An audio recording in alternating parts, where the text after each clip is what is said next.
तो कैसे हैं आप सभी लोग। एक बार फिर से स्वागत है आपका हमारे YouTube channel study with Yogesh में। मॉडर्न हिस्ट्री की क्लास हम जो देख रहे थे आज उसी को आगे से कंटिन्यू करेंगे और आज की क्लास आपकी समझ पे आधारित है। बहुत अच्छे कॉन्सेप्ट इसमें मिलेंगे और आप इजीली समझ जाओगे कि ब्रिटिश की जो भारत में नीतियाँ थी उसके पीछे उनका इंटेंशन क्या था। यानी अगर आपसे कभी कल के दिन कोई ये पूछे कि यार ब्रिटिश ने यहाँ ऐसा क्यों किया होगा तो आप इजीली उसको जवाब दे दोगे। और जो मेंस में आंसर राइटिंग करना चाहते हैं उनके लिए तो ये मतलब रामबाण सिद्ध होगा। अगर उनको कभी टेक्निकल क्वेश्चन पूछ दे, डायरेक्ट ना पूछे, घुमा फिरा के कुछ, अगर उनको ऐसा कुछ लिखना है तो बहुत इजी तरीके से वो क्या कर सकते हैं, लिख सकते हैं। ठीक है, टॉपिक का नाम आप समझ गए होंगे। टॉपिक का नाम लिख लीजिए, भारत में उपनिवेशवाद के विभिन्न चरण। ठीक है, क्या लिखोगे? उपनिवेशवाद के विभिन्न चरण। उपनिवेश यानी कोलोनियल सिस्टम होता है। ठीक है, कॉलोनी कहते हैं ना उपनिवेश, उपनिवेशवाद कॉलोनियल सिस्टम। ठीक है, उपनिवेशवाद के विभिन्न चरण यानी डिफरेंट जो वो थे, स्टेज थे, विभिन्न चरण। अब सबसे पहले बच्चों देखो, उपनिवेश होता क्या है? उपनिवेश का मतलब होता है जब कोई राष्ट्र किसी अन्य राष्ट्र में अपने हितों के लिए, भले आर्थिक, सांस्कृतिक, सामाजिक, प्रशासनिक जो भी हो, उस देश का शोषण करते हैं। तो जिस देश का शोषण होता है उसको उपनिवेश बोलते हैं और जो कर रहा होता है वो मातृ देश कहलाता है। ठीक है, यानी अगर भारत और ब्रिटेन का अगर हम संबंध देखें तो भारत उसमें ब्रिटेन का उपनिवेश था। देखिए बच्चों, भारत में उपनिवेशवाद के बेसिकली 3 चरण हैं। कितने हैं? 3 स्टेप है, 3 चरण। हम तीनों को समझेंगे और आंसर राइटिंग हो या आपके कॉन्सेप्ट आधारित वनडे एग्जाम का क्वेश्चन हो, यहाँ से अब गलत नहीं होने वाला है। ठीक है, पहले चरण को बोलते हैं वाणिज्यिक पूंजीवाद। क्या बोलते हैं? वाणिज्यिक पूंजीवाद। पहले चरण को बोलते हैं। ठीक है, वाणिज्यिक पूंजीवाद पहला चरण है। दूसरा जो चरण है उसको बोला जाता है औद्योगिक पूंजीवाद। क्या लिखोगे? औद्योगिक यानी इंडस्ट्रियलाइजेशन। ठीक है, औद्योगिक पूंजीवाद सेकंड जो इसमें चरण आता है। 3 चरण आए थे इनके। ठीक है, और तीसरा जो चरण आता है वो आता है वित्तीय पूंजीवाद। क्या लिखोगे? वित्तीय पूंजीवाद। वित्तीय पूंजीवाद, वित्तीय पूंजीवाद, ये 3 चरण आए थे। ठीक है, वाणिज्यिक पूंजीवाद जो था उसका जो टाइम पीरियड था वो था 1757 यानी 1757 से 1813 तक। औद्योगिक पूंजीवाद जो था उसका टाइम पीरियड था 1813 से 1860 तक। और वित्तीय पूंजीवाद का जो समय था वो 1860 से आगे की ओर था। ठीक है, ये 3 स्टेप यहाँ पे इन्होंने अपनाए। और आपको क्या करना है, कोई भी जो मतलब अपने आप में इंसिडेंट हुआ था या भारत में जो भी गतिविधियाँ हुई थी इस टाइम पीरियड में 1757 से 1813 के बीच, तो आप हर जगह लिख देना ब्रिटिश की ये नीति वाणिज्यिक पूंजीवाद से प्रभावित थी। अगर कभी क्वेश्चन 1813 से 1860 के बीच अगर क्वेश्चन आता है तो वहां आप सीधे लिख दोगे ब्रिटिश की ये नीति औद्योगिक पूंजीवाद से प्रभावित थी या प्रेरित थी। या वित्तीय पूंजीवाद के अगर अंदर क्वेश्चन आता है यानी 1860 के बाद तो लिख दोगे ब्रिटिश द्वारा भारत में इस समय वित्तीय पूंजीवाद का जो है उसको बढ़ावा दिया जा रहा था। ठीक है, अब क्या होता है मैं बताता हूँ। देखिए, यानी अब इसके बीच क्या क्या चीजें हुई थी 1757 से 1813 के बीच? कई चीजें आपने पढ़ी होंगी, जैसे प्लासी का युद्ध है, बक्सर का युद्ध है, सहायक संधि प्रणालियां हैं। इसके अलावा राजस्व जो मतलब रेवेन्यू सिस्टम जो लेके आए थे, लैंड सिस्टम यानी रैयतवाड़ी वगैरह जो सिस्टम, रैयतवाड़ी नहीं सॉरी स्थायी बंदोबस्त वगैरह जो सिस्टम था वो लेके आए थे। न्याय व्यवस्था में सुधार किया था, प्रशासन व्यवस्था में सुधार किया था, पुलिस व्यवस्था में सुधार किया था, अधिकतम राज्यों को भारत में मिलाने की कोशिश की गई थी। तो उन सब के पीछे एक ही कॉज था, वो था वाणिज्यिक पूंजीवाद। दूसरा, इसके बाद जो भी हुआ था 1813 से 1860 के बीच, चाहे इसमें क्या हुआ था, भारतीय राज्यों का क्या किया गया था, विलय किया गया था ब्रिटिश साम्राज्य में, चाहे डलहौजी हो, एलनबरो हो। मैंने बताया था ना आपको कि किस प्रकार से ब्रिटिश ने भारतीय राज्यों को ब्रिटिश में मिला दिया था। ठीक है, तो ये इस चरण से प्रभावित था। इसके अंदर क्या था अभी आते हैं। उसके बाद तीसरा आता है वित्तीय पूंजीवाद। भारत में अधिकतम निवेश करना था, इन्वेस्ट करना था, क्योंकि वहां पर औद्योगिकरण के बाद बहुत ज्यादा पूंजी जमा हो गई थी, पैसा जमा हो गया था। कहाँ लगाते उसको? तो कहीं ना कहीं वित्तीय पूंजीवाद को उसमें क्या दिया गया था, बढ़ावा दिया गया था। अब हम इनको 1 बाय 1 क्या करेंगे, स्टडी करेंगे और आपके समझ देखना कितनी बेहतर हो जाती है। और आंसर राइटिंग हो या कोई भी वनडे एग्जाम भी क्यों ना हो, आपका अगर कॉन्सेप्ट आधारित प्रश्न आएगा तो आप गलत नहीं करोगे।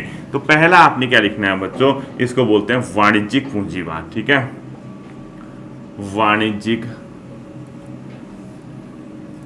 पूंजीवाद। और इसका जो समय था वो मैंने आपको क्या बताया है, 1757 से 1813, यानी इस दौरान भारत में जो भी घटनाएं हुई वो सब के सब किससे प्रभावित थी, वाणिज्यिक पूंजीवाद से प्रभावित थी। ठीक है, अब मैं आपको एक चीज समझाता हूं। देखिए, एक दौर ऐसा हुआ करता था जो मतलब ये इस टाइम पीरियड में, यानी जो आपको ये कह सकते हो आप लोग की 18वीं शताब्दी की, यानी 18th ऑफ सेंचुरी के मिड के बाद का जो टाइम है, मिड का जो समय था, उसमें सोना और चांदी बहुत वैल्यू करती थी। यानी ये एक बहुमूल्य उपहार, मतलब क्या हुआ करते थे, सोना प्लस चांदी बहुत बहुमूल्य धातुएं हुआ करती थी, इनकी बहुत वैल्यू हुआ करती थी। और ऐसा समझा जाता था जिस देश के पास ये चीज़ें हैं वो बहुत ज़्यादा पावरफुल कंट्री, बहुत ज़्यादा उसको क्या माना जाता था, आर्थिक दृष्टि से बहुत स्ट्रॉन्ग कंट्री माना जाता था, जिनके पास सोना चांदी जैसी महत्वपूर्ण धातुएं हुआ करती थी। ठीक है, अब जैसे आज के समय में तो आप व्यापार करते हो तो डॉलर या पैसा वगैरह जो भी है, तो उस समय ये भी माना जाता था जो व्यापार वगैरह होता था वो कहीं ना कहीं, जैसे कोई कंट्री है उसने किसी को कुछ सामान दिया, उसके बदले वो सोना ले आता था, यानी जिसके पास जितना अधिक सोना चांदी होगा उसको बहुत अधिक आर्थिक रूप से स्ट्रॉन्ग कंट्री क्या किया जाता था, कंसीडर किया जाता था। ठीक है, यही केस भारत ब्रिटेन के परिप्रेक्ष्य में भी हुआ इस दौर में। वाणिज्यिक पूंजीवाद के दौर में हुआ क्या था बच्चों, इसको ध्यान से समझना। जो कंपनी थी, यानी कौन सी कंपनी, ब्रिटिश कंपनी, उसका जो उद्देश्य था, यानी जो कंपनी थी ब्रिटिश ईस्ट इंडिया कंपनी, उसका सिर्फ एक ही उद्देश्य था कि भारत के साथ व्यापारिक एकाधिकार हो, यानी व्यापार सिर्फ भारत के साथ हम ही करें, कोई और ना करे, कोई फ्रेंच, कोई पुर्तगाली वगैरह कोई ना हो, यानी व्यापारिक एकाधिकार करना था वाणिज्यिक पूंजीवाद के दौर में। ठीक है, अब आप कहोगे सर व्यापारिक एकाधिकार का क्या मतलब हुआ, इससे क्या फायदा होगा, कैसे होगा, कैसे हम इसको समझें। वाणिज्यिक एकाधिकार का, जैसे मैंने कहा कि आपको वाणिज्यिक पूंजीवाद था तो कंपनी का उद्देश्य व्यापारिक लाभ कमाना था, यानी कहीं ना कहीं उनको क्या चाहिए था, इसमें व्यापारिक लाभ कमाना था। ठीक है, तो इसमें जैसे आप लोग लिखोगे इसके नीचे, कंपनी का उद्देश्य, कंपनी का उद्देश्य व्यापारिक लाभ कमाना था, व्यापारिक लाभ कमाना था, यानी कहीं ना कहीं व्यापार क्या हो, इनके पक्ष में हो, किस कंपनी के, ब्रिटिश ईस्ट इंडिया कंपनी के पक्ष में हो, यानी व्यापारिक लाभ कमाना इनका मेन क्या हुआ करता था, इंटेंशन हुआ करता था। अभी व्यापारिक लाभ कमाने के लिए आर्थिक जो भी कार्यविधि होंगी वो इनके राष्ट्र के पक्ष में ही चाहते थे, यानी सेकेंड पॉइंट लिखो, आर्थिक क्रियाविधि या कार्यविधि, आर्थिक क्रियाविधि या कार्यविधि, यानी इकोनॉमिकल जो एक्टिविटीज होंगी वो किसके पक्ष में होंगी, राष्ट्र के पक्ष में होंगी, यानी राष्ट्र के पक्ष में मतलब जिस देश के ये हैं, यानी ब्रिटेन के पक्ष में। ठीक है, राष्ट्र के पक्ष में ये चाहते थे कि आर्थिक कार्यविधि किसके पक्ष में आ जाए, राष्ट्र के पक्ष में आ जाए, जिससे कि सोना और चांदी जो है वो इनको मिले। अर्थात इसका मतलब क्या था, निर्यात को बढ़ाना था, जो एक्सपोर्ट होता है उसको क्या चाहते थे, बढ़ाएं, यानी निर्यात को इंक्रीज करें, और जैसे ही निर्यात होगा अपने देश से सामान दूसरे देश को देंगे तो इनको क्या मिलेगा, सोना प्लस चांदी, इनको क्या मिलेगा, प्राप्त होगा। ठीक है, सोना और चांदी इनको क्या मिलेगा, प्राप्त होगा, यानी सोना चांदी इससे बहुमूल्य धातुएं इनको मिलेगी। यानी वाणिज्यिक पूंजीवाद में कंपनी एक ही चीज चाहती थी कि इसका व्यापारिक लाभ हो, चाहे इनके इन प्रकार कोई भी तरीका हो। दूसरा, आर्थिक कार्यविधि, जो भी इकोनॉमिकल एक्टिविटीज कर रहे हैं वो इनके राष्ट्र के पक्ष में हो, इनके देश के पक्ष में हो, ताकि सोना और चांदी जैसे बहुमूल्य धातुएं इनको मिल सकें। ठीक है, इसके लिए बच्चों इन्होंने 3 तरीके अपनाए, यानी इसके लिए जो पूरा कंप्लीट इनकी प्रोसेस था, इसके लिए इन्होंने 3 तरीके अपनाए। अब मैं आपको बताऊंगा, जब आपको ये वाणिज्यिक पूरा पूंजीवाद कंप्लीट हो जाएगा आपको मैं समझाऊंगा कि मैं कहना क्या चाह रहा हूं। 3 तरीके क्या क्या थे। पहला तरीका था व्यापारिक एकाधिकार करना। क्या था पहला तरीका, व्यापारिक एकाधिकार करना। ठीक है, व्यापारिक एकाधिकार, पहला तरीका था व्यापारिक एकाधिकार करना। ठीक है, यानी कोई और राष्ट्र हमारे साथ प्रतिस्पर्धा में ना आए, चाहे फ्रेंच हो, यूरोपीय हो, मतलब अदर यूरोपियन कंट्री हो। तो आपने एक चीज नोट किया, 1757 से 1813 के बीच कितनी प्रतिस्पर्धाएं हुई थी, कितनी यहाँ पर लड़ाई हुई थी। फ्रेंच को पराजित किया, और जो भारतीय राज्य थे उनसे कहा कि किसी भी यूरोपियों के साथ आप संबंध मत रखना। अधिकतम भारतीय राज्यों को सहायक संधि प्रणाली थोप दी गई, क्योंकि ये चाहते थे कि व्यापारिक एकाधिकार हो, यानी क्योंकि ये किस चीज से प्रेरणा पाए थे, वाणिज्यिक पूंजीवाद। और इसका कॉन्सेप्ट था जिस देश के पास जितना अधिक सोना चांदी होगा वो उतना संपन्न माना जाता था। उसके लिए एक ही तरीका था, बहुत ज्यादा एक्सपोर्ट करो, आपके पास ये चीजें मिलेंगी, और इसको पाने के लिए आपको किसी भी कंट्री में व्यापारिक एकाधिकार प्राप्त करना होगा, यानी कोई अदर कंट्री आपके साथ व्यापारिक मतलब उस देश में व्यापार न करे, ताकि जितना भी मुनाफा हो वो आपकी किसको, राष्ट्र को हो। ठीक है। दूसरी चीज उसमें होती थी, वस्तुएं कम मूल्य पर खरीदी जाए और अधिक मूल्य पर बेची जाएं। वस्तुएं कम मूल्य पर खरीदी जाएं, कम मूल्य पर खरीदी जाएं तथा अधिक मूल्य पर बेची जाएं, अधिक मूल्य पर बेची जाए। ठीक है। ये इनका दूसरा क्या था, तरीका था, यानी वस्तुओं को कम मूल्य पर खरीदना था और अधिक मूल्य पर अपने आप में क्या करना था, बेचना था। ये सेकंड इंटेंशन इनका था कि ये ऐसा होना चाहिए। ठीक है।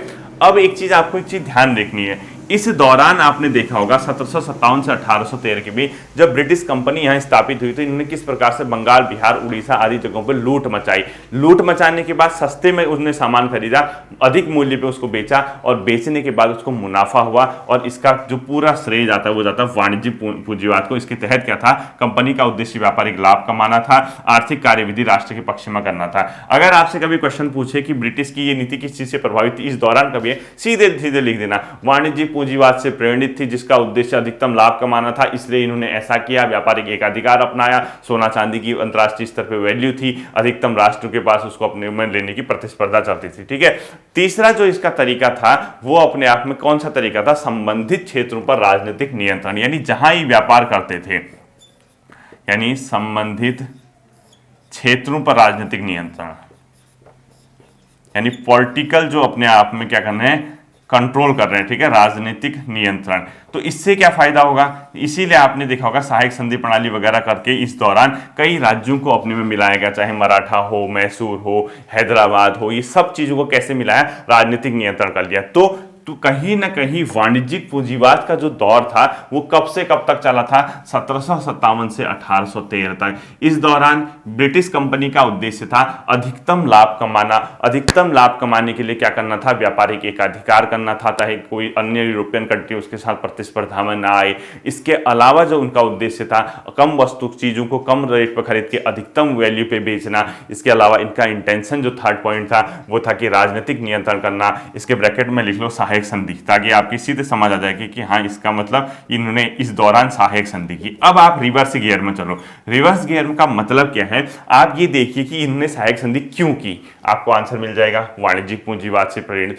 कभी क्वेश्चन आएगा, अब देखना आप, जैसे क्वेश्चन आएगा सहायक संधि प्रणाली से आप क्या समझते हैं, जैसे मेंस वगैरह कहीं आगे, तो क्या लिखोगे, सहायक संधि प्रणाली ब्रिटिश की वाणिज्यिक पूंजीवाद से प्रेरित है, जिसका उद्देश्य अधिकतम लाभ कमाना या उसका इसके लिए अधिकतम भारतीय राज्यों को अपने नियंत्रण तथा ब्रिटिश जो यूरोपियन अन्य प्रतिद्वंदी थे उनको प्रतिस्पर्धा से बाहर करना था, इसीलिए इन्होंने सहायक संधि प्रणाली अपनाई, जिसके मुख्य प्रावधान ये है। इसी को बोलते हैं आंसर राइटिंग स्किल। आपका गियर अब रिवर्स में चलेगा। डायरेक्ट क्वेश्चन आना तो बहुत है, कॉमन लिख लेंगे, सभी लिख लेंगे उसको, लेकिन अगर आप ये लिख देते हो कि सहायक संधि प्रणाली यहां से शुरू करते हो, वाणिज्यिक पूंजीवाद से प्रेरित है। अब आपको एक चीज ध्यान देनी है, 1757 से 1813 के बीच कोई भी क्वेश्चन मेंस के अंदर अगर आपका आता है उसमें ये टर्मिनोलॉजी आपकी होनी चाहिए। ठीक है। वो आपका आंसर पढ़ने वाला गुदगुदा जाएगा, कहेगा वाह मेरी जगह आके कॉपी चेक कर भाई, तेरा सिलेक्शन पक्का है, क्योंकि वो जानता है अधिकतम बच्चे सीधे सीधे लिख देंगे सहायक संधि प्रणाली ये थी, लेकिन उसके अंदर का कॉन्सेप्ट क्या है, उसके पीछे का बेस क्या है, बहुत कम लोगों को पता होगा। अब आप मेरे छात्र हैं, आपको ये पता होगा। ठीक है। वाणिज्यिक पूंजीवाद से प्रेरित थी, तो हर चीज को रिवर्स गियर में डाल के पहला शब्द यहीं से डालोगे, और इसका मतलब क्या है, अधिकतम व्यापारिक लाभ कमाना, कार्यविधि राष्ट्र के पक्ष में करना। इसके लिए 3 तरीके अपनाए गए थे, और हर चीज को 1757 से 1830 के बीच। अगर आप कहोगे कि मैसूर युद्ध क्यों हुआ होगा, वाणिज्यिक पूंजीवाद से प्रेरित था। वो कैसे, क्यों, क्योंकि मैसूर का फ्रांसीसियों के साथ संबंध अच्छा था, तो ये नहीं चाहते थे कि किसी अन्य यूरोपीय कंपनी के साथ कोई संबंध स्थापित करे, इसलिए व्यापारिक एकाधिकार जाते थे, तो इसलिए मैसूर के साथ। मराठा के साथ पंगा इसलिए किया, अधिकतम भारतीय राज्यों को इसलिए मिलाया। जो कुछ मिलेगा पहला शब्द ये लिख देना। ठीक है। इसके बाद बच्चों आता है सेकंड स्टेप। वाणिज्यिक पूंजीवाद के बाद सेकंड स्टेप आता है, उसको बोलते हैं क्या, वित्तीय पूंजीवाद। तो खैर थर्ड था, सेकंड जो आता है औद्योगिक पूंजीवाद, यानी इंडस्ट्रियल औद्योगिक। ठीक है। औद्योगिक पूंजीवाद ये क्या था, सेकंड वाला। इसके अंदर ध्यान रखना, इसमें क्या करना था, ब्रिटेन में हो रही थी उस समय 1813 से 60 के बीच आता है, ब्रिटेन में हो रही थी उस टाइम इंडस्ट्रियलाइजेशन, यानी उद्योगों का विकास हो रहा था। यानी कहने का मतलब ब्रिटेन में ये जो थी, इसके पीछे मुख्य उद्देश्य था ब्रिटेन में औद्योगिक विकास। ठीक है, औद्योगिक विकास। तो जब ब्रिटेन में औद्योगिक विकास होगा, इंडस्ट्रियलाइजेशन होगा, तो उसके लिए, इंडस्ट्री के लिए क्या चाहिए मुझे बताओ? कच्चा माल चाहिए, और क्या चाहिए? बाजार चाहिए। अगर आपने पता लगा कच्चा माल तो दे दिया, मार्केट ही नहीं है, बेचोगे कहां? उद्योग बंद हो जाएंगे। तो ब्रिटेन में औद्योगिक विकास हो रहा था, इसीलिए देखना 1813 से 60 के बीच कोई भी चीज क्वेश्चन आए तो लिख देना औद्योगिक पूंजीवाद से प्रेरित थी, यानी औद्योगिक पूंजीवाद का उसमें लक्षण दिखता है, पक्का लिखना है। ठीक है, वो खुश हो जाएगा। तो ब्रिटेन में औद्योगिक विकास हो रहा था। औद्योगिक विकास के लिए क्या था, देखिए 1813 से पूर्व, यानी इससे पहले, 1813 से पहले यहां पर क्या था, कंपनी का व्यापारिक एकाधिकार। यानी इससे पहले क्या था, सिर्फ कंपनी यहां पर व्यापार करती थी। यानी कौन सी company? British East India Company, company का व्यापारिक एकाधिकार था। ठीक है, ये आप सब समझते हैं।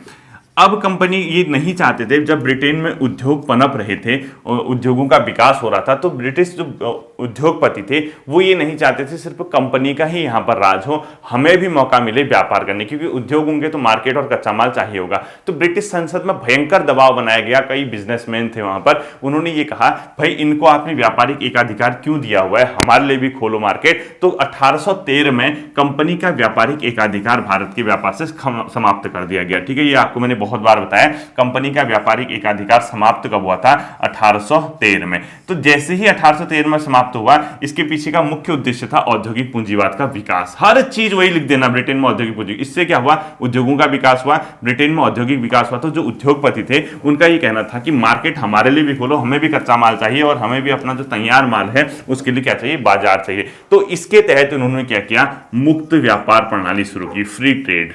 तो भारत में मुक्त व्यापार कब से शुरू हुआ? क्वेश्चन पूछता है, जब 1813 का चार्टर एक्ट, यहां से भारत में क्या हुआ? मुक्त व्यापार प्रणाली की शुरुआत हुई। साथ ही साथ जो वाणिज्यवादी विचारधारा थी, वाणिज्यवादी, जो मैंने इससे पहले वाला बताया था, ठीक है, विचारधारा,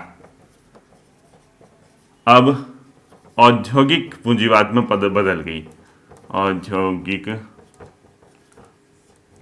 पूंजीवाद में बदल गई। ठीक है, पूंजीवाद में बदल, इसका मतलब क्या है? देखिए पहले क्या चलता था? अधिकतम सोना चांदी। अब ऐसा नहीं, अब कहा इंडस्ट्रियलाइजेशन, यानी हम उद्योग स्थापित करेंगे, हम पूंजी लगाएंगे, पैसा लगाएंगे, हमें मार्केट दो, हमें कच्चा माल दो, ये वाली विचारधारा आ गई। क्यों?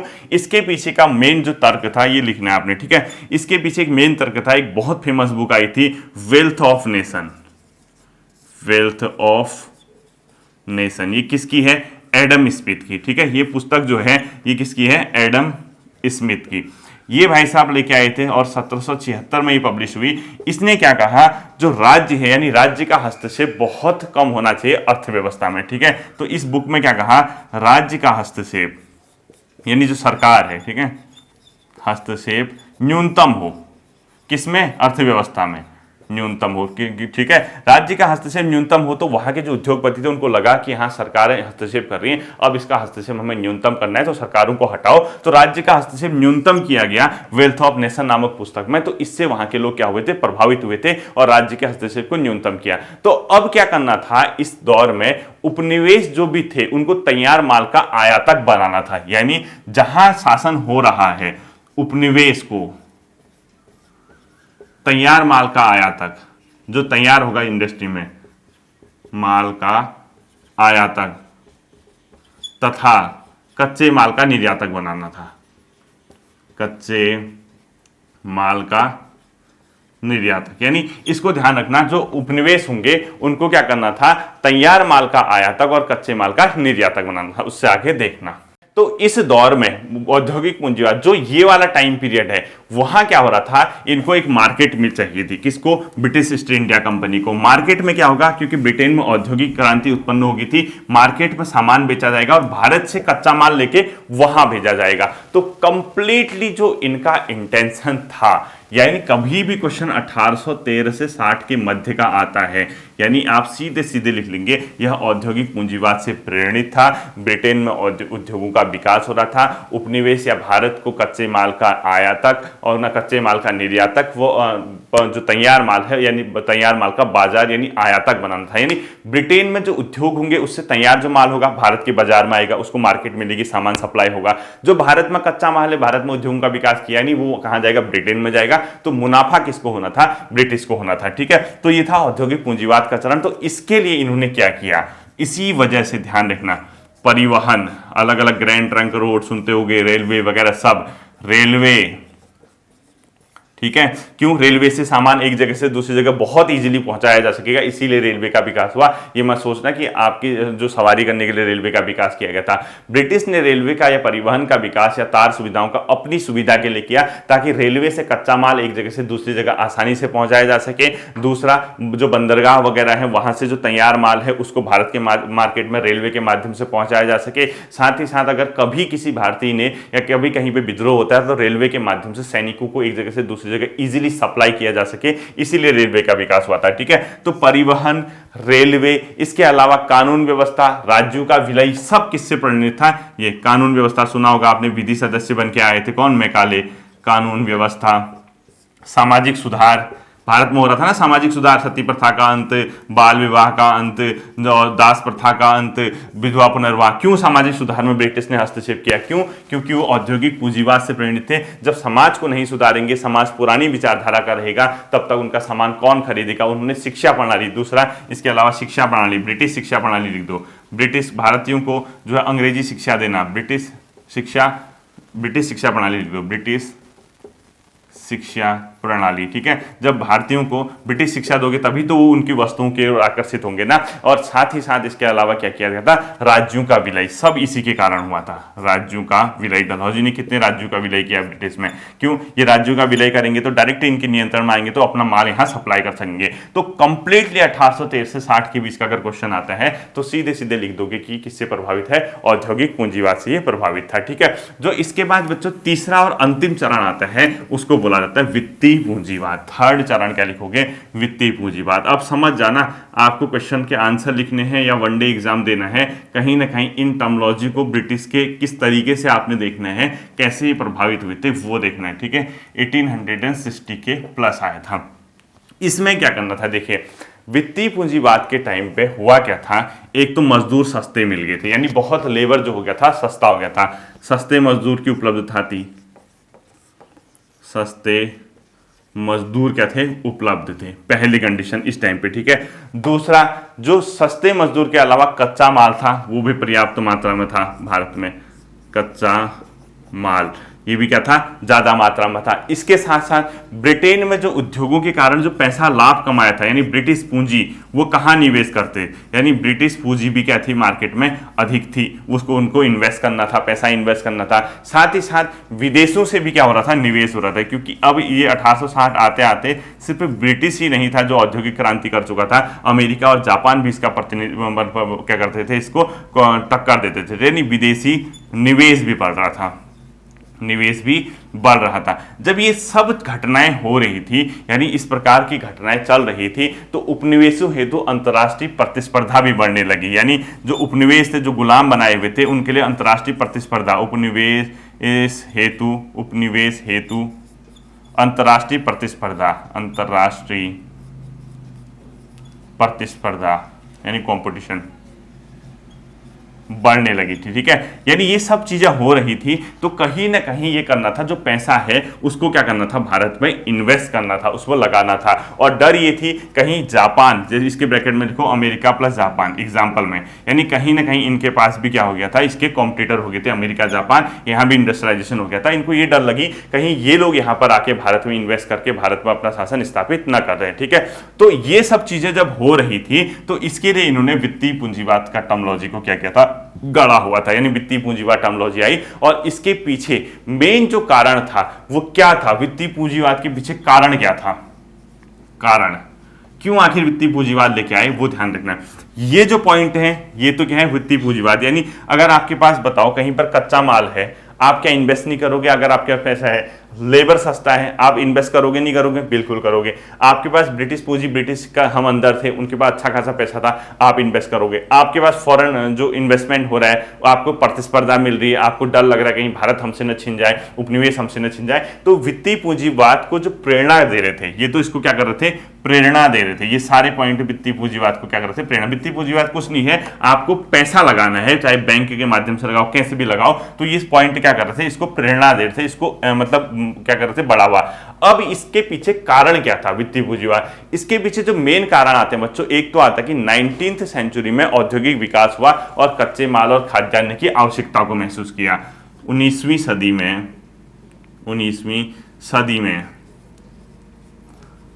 कच्चा माल, 19वीं सदी में औद्योगिकरण बढ़ा तथा कच्चा माल व खाद्यान्न की आवश्यकता महसूस की गई, खाद्यान्न आवश्यकता बढ़ी। ठीक है, ये सब चीजें क्या हुई, खाद्यान्न की आवश्यकता को क्या हुआ था, बढ़ावा मिला था, पहली चीज। दूसरी चीज क्या हो गई थी, अमेरिका और जापान वाला मैंने आपको बता दिया।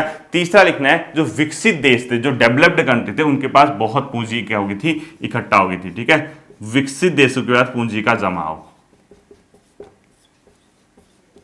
के पास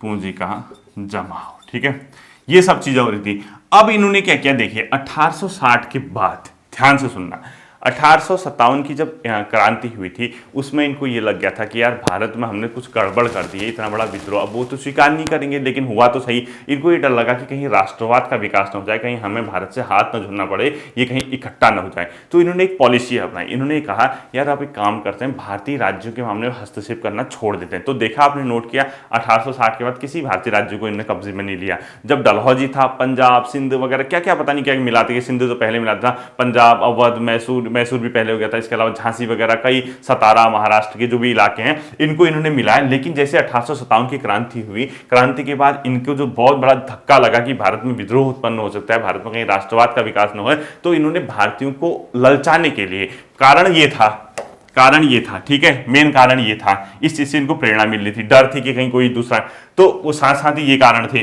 तो इससे इनको ये लगा यार कहीं भारत से हम हाथ न धो बैठे और ऐसा विद्रोह दोबारा न हो। तो सबसे पहले इन्होंने काम किया कि कंपनी को यहाँ से भगा दिया और कंपनी के सर थोप दिया कि विद्रोह तेरे कारण हुआ, वो तो निकल गई यहाँ से।